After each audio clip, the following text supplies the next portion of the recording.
Andrew Sugden. Thought you'd be going off the rails, all right? I know. Well, look after the farm, look after Joe. If you get into any bother, you'll have me to deal with. All right, keep your hair on. Andy!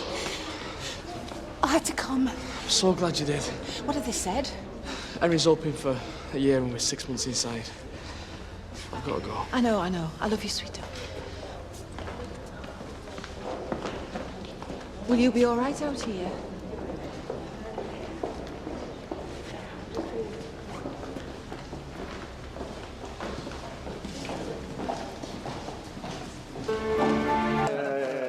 And Dad is gonna buy you a mockingbird.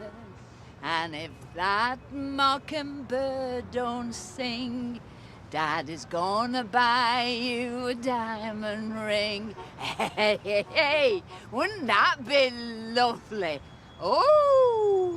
Mama? Yeah! Of course we can.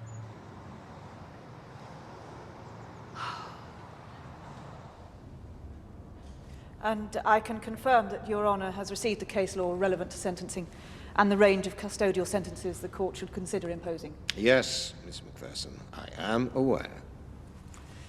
As well as the miraculous escape of Mr. Richie Carter from the fire that night, if Your Honour would like to acquaint himself again with the date of the offence. November the 16th, 2000, yes. 7 years. Even taking into consideration the defendant's age when the offence was committed. His mother died. A woman, it is claimed, he adored. And 7 years is all the time in the world to come forward and admit guilt. I would argue far too long a time. And therefore, I can't help wondering just how guilty he was feeling for 7 years. Yard-faced cow.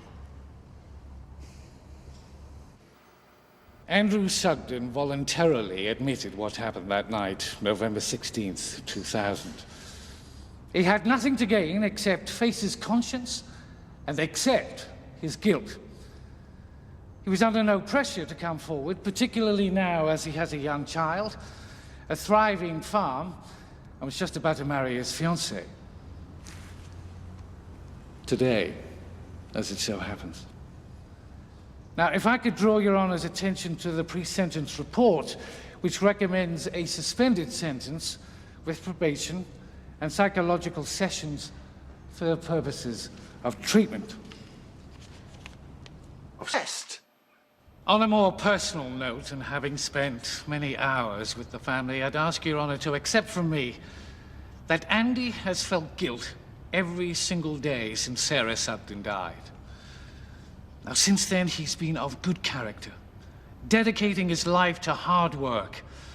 And his father, Jack, assures me that Sarah herself would be incredibly proud of his achievements and the effort he's put into making a decent and honest life for himself and for those around him.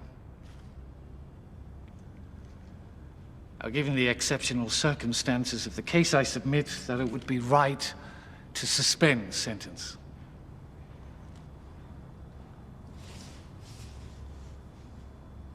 1, 2, 3. Mr. Burton has spoken eloquently on your behalf and has said everything that could possibly be said. However, a woman, your mother, died that night, and it was only due to the bravery of others that there weren't 2 deaths. Mr. Carter was very lucky to escape with his life. And as Miss Macpherson rightly points out, 7 years is too long to wait for justice for Sarah Sugden. Consequently, given the seriousness of this case, I feel I have to pass a deterrent sentence.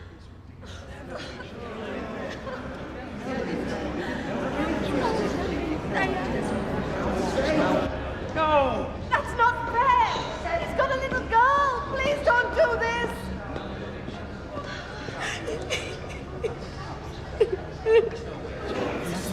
How could you do that? He was a kid!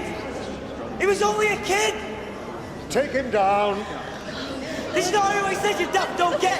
It was the kid. Look at me, Andy! Andy, look at me! Don't look down, put your head up! You keep your head up, Andy! Look at me, Andy!